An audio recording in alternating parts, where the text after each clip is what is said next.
Thank you, ma'am. Thank you very much. Thank you. Thank you, everyone, and thank you for your patience. We're waiting for President Trump, as you likely know, that he was leaving the White House and taking the helicopter flight. We wanted to make sure we did not conflict with, well, I think the most important man in the world. Yes, so we're good, and we know that you also like to report on those things as well. And again, thank you for being here today. We do have a few announcements here, and then we'll begin with your questions. Thank you for being here. Nice orange. Nicely done. All right, the U.S. Department of State has no higher priority than the safety and security of Americans. As we continue to assess and address the needs of U.S. citizens during this important time, I want to reiterate a few important instructions for everyone watching at home and around the world.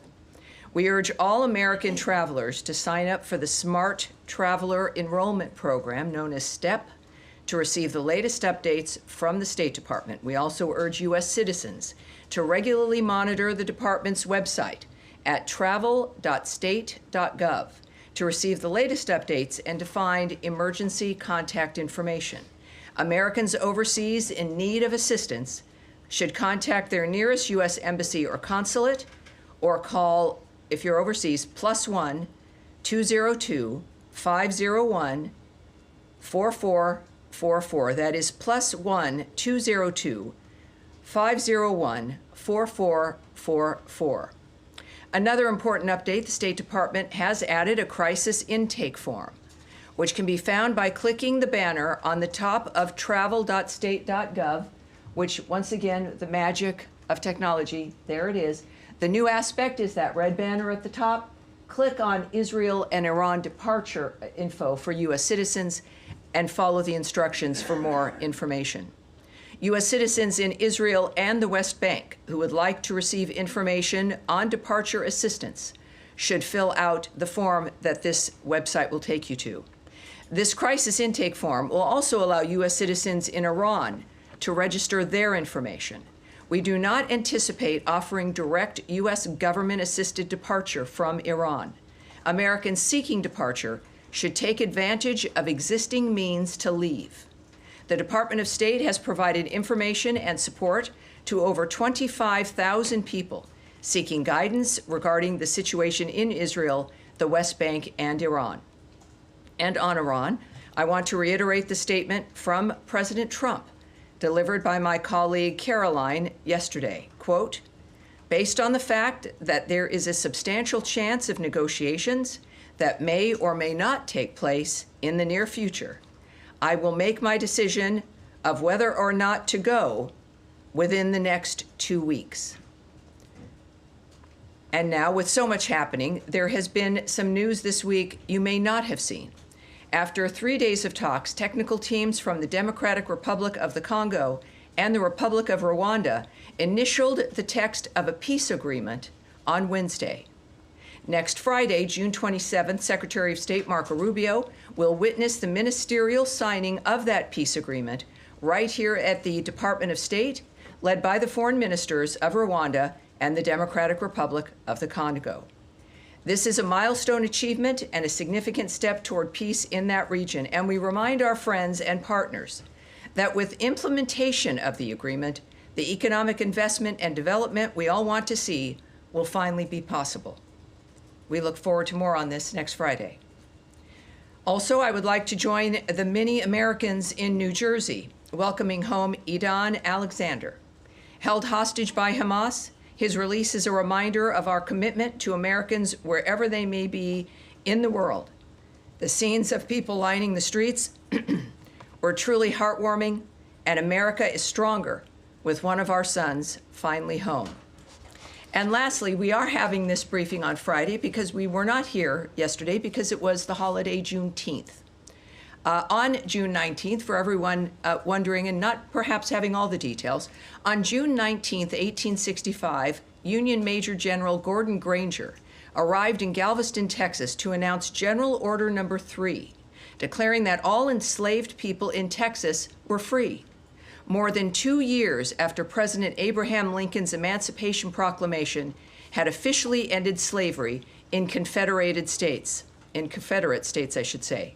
This day, now known as Juneteenth, has become a profound commemoration of freedom and resilience. So I hope you enjoyed yesterday, and we are here today, and I'm ready for your questions, shall we? Yes, Daphne. Thank you so much. So on the 25,000 that you said the State Department has provided information to, is that U.S. citizens who are seeking information on leaving Israel, the West Bank, and Iran? It's information in general. So it would be a combination, I'm sure, but it's a general information, conditions, perhaps departures as well, but general information. Okay, and do you have any numbers on the number of U.S. citizens that are seeking information on departing Israel or Iran? Those are not numbers that I will share at this time. Just as a reminder as well, while today is a bit different than the feeling of Tuesday, we are still in a dynamic where there are still hostilities, where there are still people in bunkers, where there is still a danger. Clearly, we've heard the statement from President Trump about his posture at this point. So we're still going to be careful for national security reasons, obviously, when it comes to what we can answer. So that's a number that I won't be able to give you today. Okay. All right. All right. And we will not. We'll do one more, but then we will continue on here. Yes, go ahead. Thank you. Just on Ambassador Huckabee's tweet, he said that the U.S. is working to get military, commercial, charter flights, and cruise ships for evacuation. Have any of those organized by the State Department evacuated American citizens yet? And if not, when is that expected? Again, I won't give details from this podium, but we know that at each embassy, they are posting actions that they're taking. We know that the Israeli embassy is doing that. So you could go to either travel.state.gov and get to the Israeli embassy, or go there directly, and you will see their statements. And I would urge you to do that directly when it comes to what the Israeli embassy is doing and what they've accomplished. Yes, sir. Thank you. Florida Governor Ron DeSantis chartered flights apparently for Americans in Israel seeking to leave, and successfully got, I believe it's 1,500 out. I was wondering if those charter flights were coordinated with the State Department in any way, or was this done on some tangent?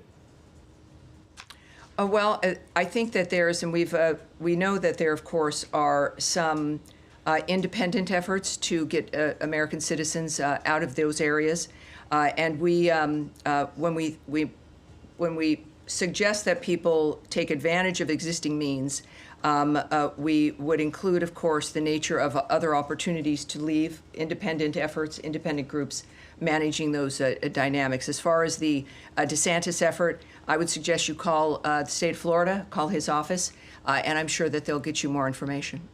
All right, Nadia. Thank you, Tammy. Since the president said there is substantial opportunity for negotiation and has given it 2 weeks, why not send in a U.S. representative to join the Europeans with the Iranians in Geneva today? And second, Mr. Grossi is worried that if Bushehr reacts... Let me answer your first one first, if I may, and then we'll follow up with your second. First of all, Geneva is a discussion involving the Europeans. Of course, we're working on many different fronts and have from the beginning here in leading the nature of finding a solution to this problem. And we certainly continue to. The president's made it very clear, as he has, again, not just about this issue, but every other war and conflict that he's trying to stop. And also with his statement that he would allow to make a decision within the 2 weeks because of the potential. So those efforts continue on. How we're pursuing those efforts are up to the president, and he's making those decisions and anticipates that it might be worth waiting those 2 weeks. But other than, I can't characterize the why or the how. But I think it's important. One thing I think of the many that Americans have learned about President Trump is to believe what he says, to know that he'll deliver, and to not second guess the nature of the choices he's making. Great. And second, Mr. Grossi is worried about reaction coming from Bushehr if it was attacked. So are you worried that as a result of these attacks on any of the reactors that actually we might have a nuclear radiation? Well, certainly. I'm not going to speculate on the impact of the nature of what is transpiring in any country in this regard. I I know that Israel has issued statements afterwards in dealing with any concerns regarding the actions that they're taking, and I would refer you to the Israeli government in that regard. But I'm not going to speculate on a hypothetical dynamic at this point. All right, yes? With regard to the talks taking place today, well, concluded today in Geneva, does the Trump administration believe that they were productive in paving the way for diplomacy?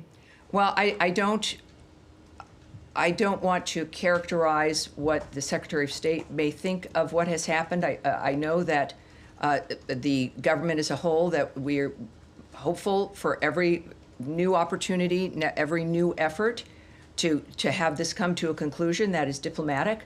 That is something clearly we've seen in the president's posture. So while I won't be able to characterize it about what their opinions are at this point, I think at some point we may find that out.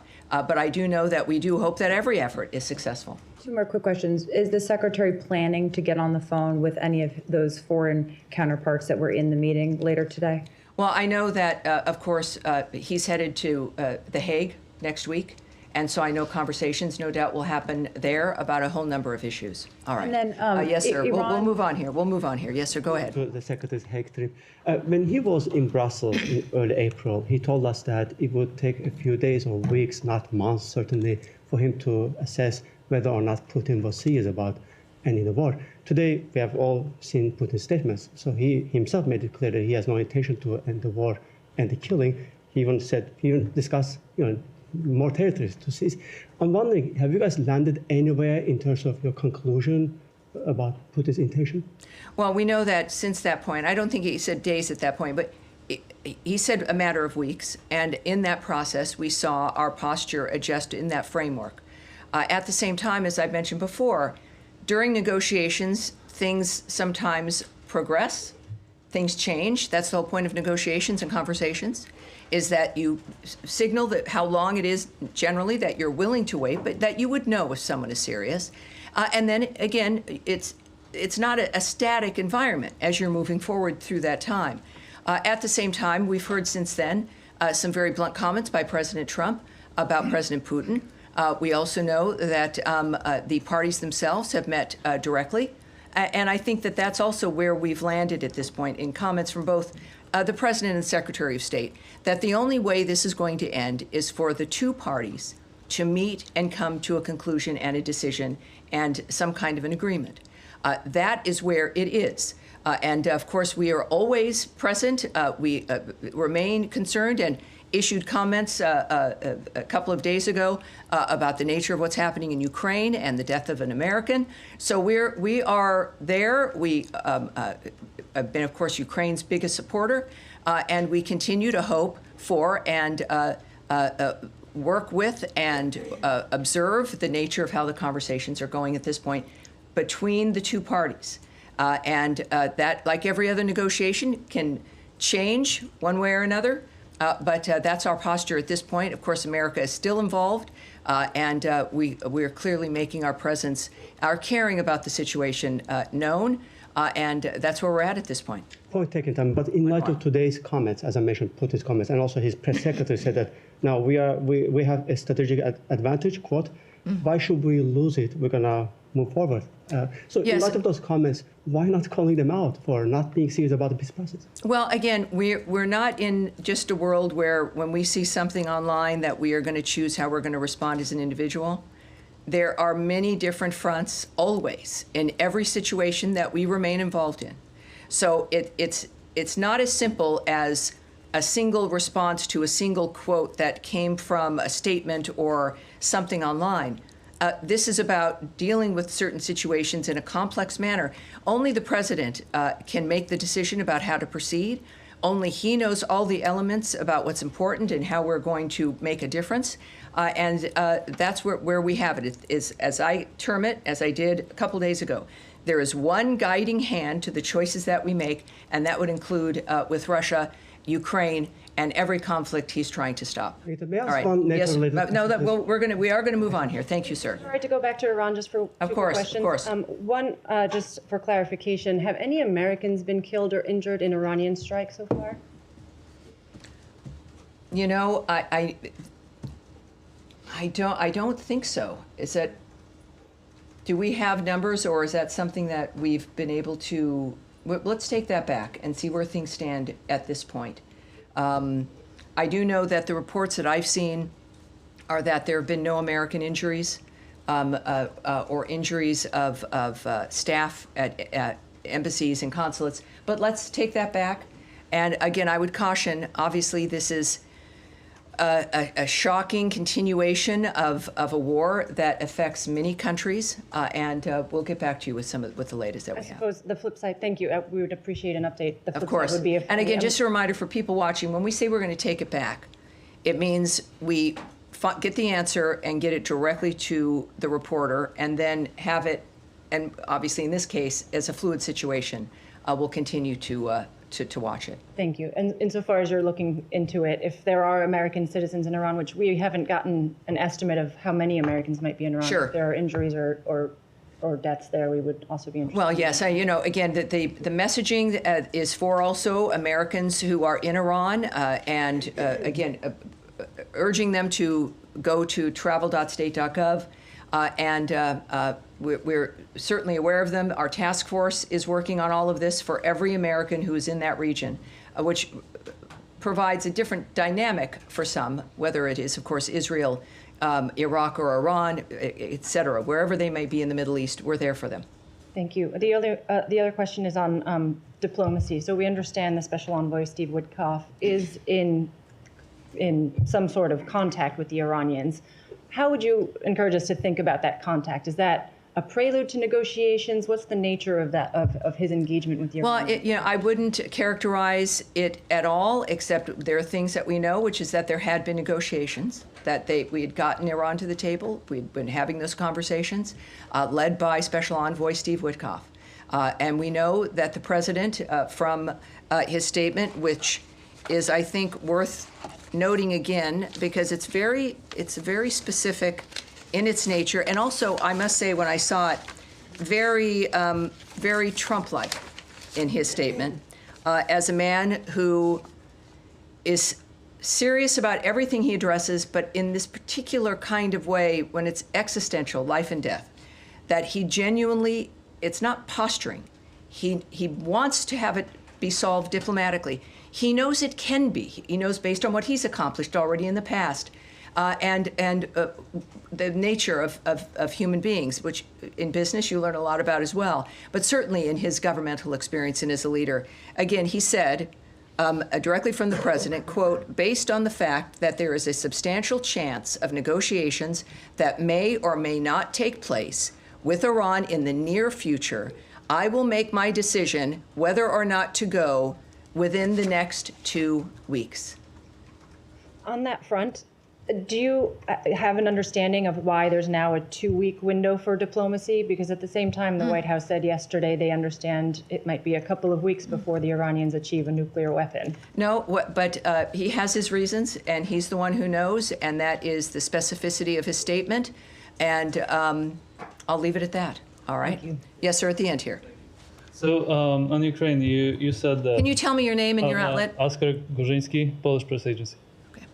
Go ahead. So, you said that you're not going to react to a single quote from Russian officials, but over the past few weeks, Russia has made it pretty clear that they're not interested in real negotiations. They killed a U.S. citizen. Mm-hmm. They struck the Boeing office in Kiev.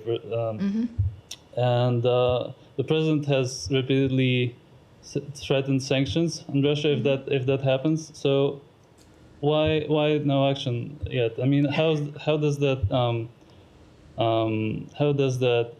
show peace through strength? Well, this is one of the reasons why we don't have negotiations in the press, debates between people reading things on the news, quotes in newspapers or made in a moment or on a website, that there are much more complex things that are happening. Other conversations, the culmination of multiple other negotiations with Iran is an example in one case, summits and negotiations with Russia and Ukraine, the parties themselves meeting. We've always said that we will not take, essentially for Russia, we're not going to listen to what they say. We're going to watch what they do. That remains true.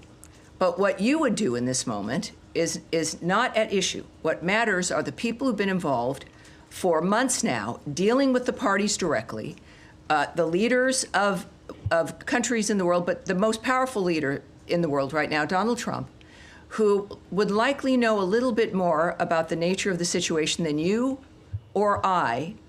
And I think you might have to agree that he may know more. So I think it's important to not second guess the president, and to not speculate, and to not presume that what he's doing is not in the process of peace, but in fact specifically in that track. And I'm wondering for Matt Lee, who's been studious with his phone, if you do have something you'd like to ask or add. I actually do. I'm surprised. My question is about Matt Lee of the Associated Press, for those of you who don't know him. The two people in the world. Yes, sir. Go ahead. Of the 25,000, you said that you couldn't break it down. That's correct. How many were Israel, how many were West Bank, and how many were Iran. That's right. But is it correct that the only evacuation flight that has happened so far was the one for embassy staff and family members on Wednesday? I will not characterize that or agree with you or not. I won't give you an answer to that. Sorry. It's one of those things we can't hear. In the days prior to this conflict, I might go back and forth with you, but I can't answer that. Okay, well, because there was a comment from the embassy spokesperson about so are you aware of when these people call? I assume they're calling the number that. Yes, they are. I've called that number. I don't know if many of you have. You called that number? You can call that number, and you'll get someone from. You don't go on to permanent hold. No, they're busier now. After the briefing Tuesday, they're sure. busier. So, but be persistent and do the form online. That's always a good idea.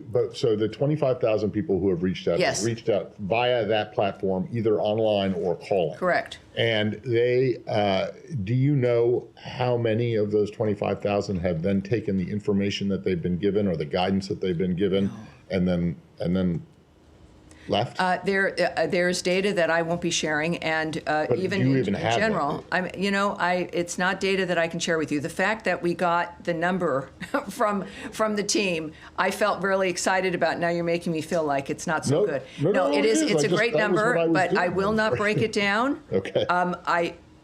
I will not go into descriptions that highlight a situation or an environment within this region of conflict. I don't think it's wise. All right, thank you. Thank you, sir. All right, yes, sir. Back. Thank you very much. I have two questions. Regional sources reported that Iran is using human shields to protect its military bases and forces. Same thing Hamas did in Gaza. This tactic has reportedly been employed in several areas, including Kermanshah city in Iranian Kurdistan. Do you have any information on this, and would you please be willing to comment?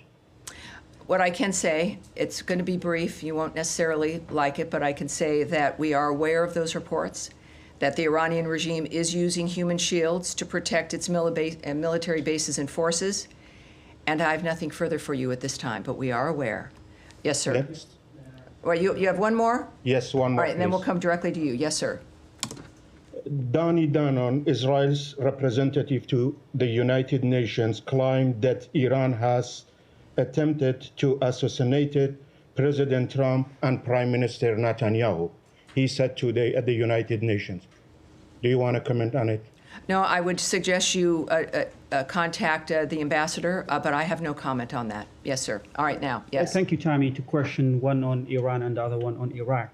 I'm sure you may have heard from the Iranian foreign minister, which he said that we are not coming back to the table unless the Israeli stops strikes on Iran. And they are not going to negotiate with the U.S. until the U.S. will stop Israeli to attack Iranian. Are you willing to broker a ceasefire if that helps you to make a deal with the Iranian?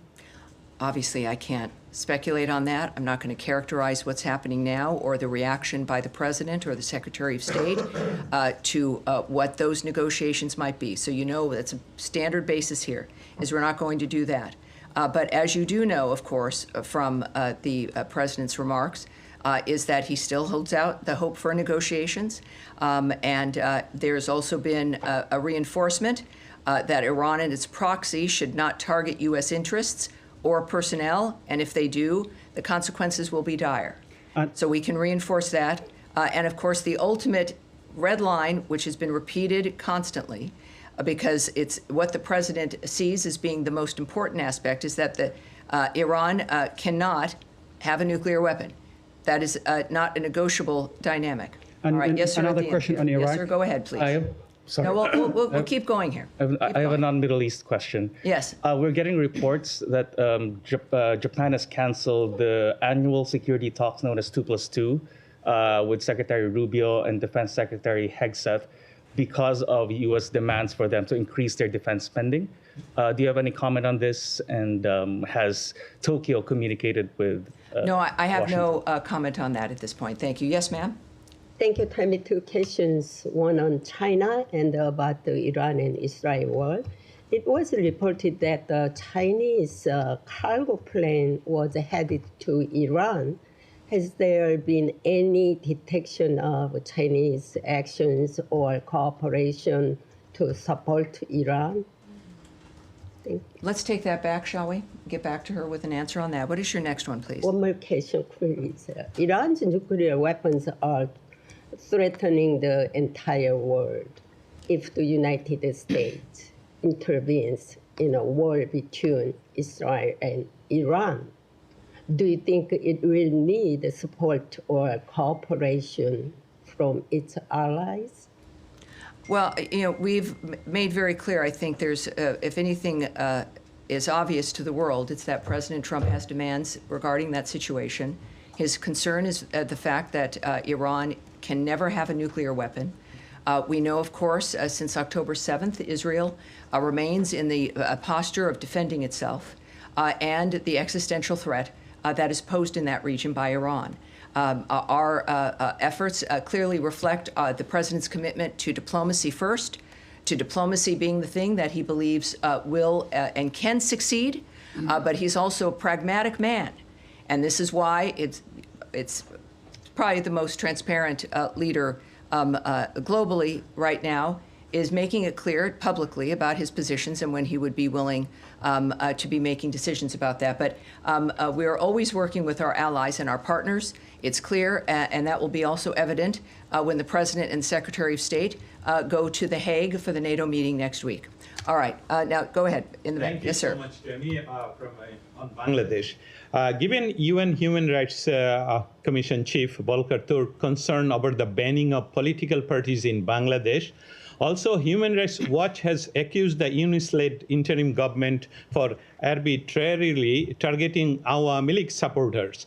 Does the U.S. consider this violation of democratic principle and condemn these actions? Obviously, when it comes to let's say, a White House reaction to what is occurring in another country, I would suggest you contact the White House. But for when it comes to Secretary of State and the State Department, let's take that back, and we'll get an answer for you in that regard. But what I can tell you about Bangladesh is that Deputy Secretary Landau met with Bangladesh National Security Advisor Rahman yesterday, I should say Wednesday, and discussed the interim government's efforts ahead of the national elections. They discussed the U.S.-Bangladesh relationship, including expanding trade and commercial ties.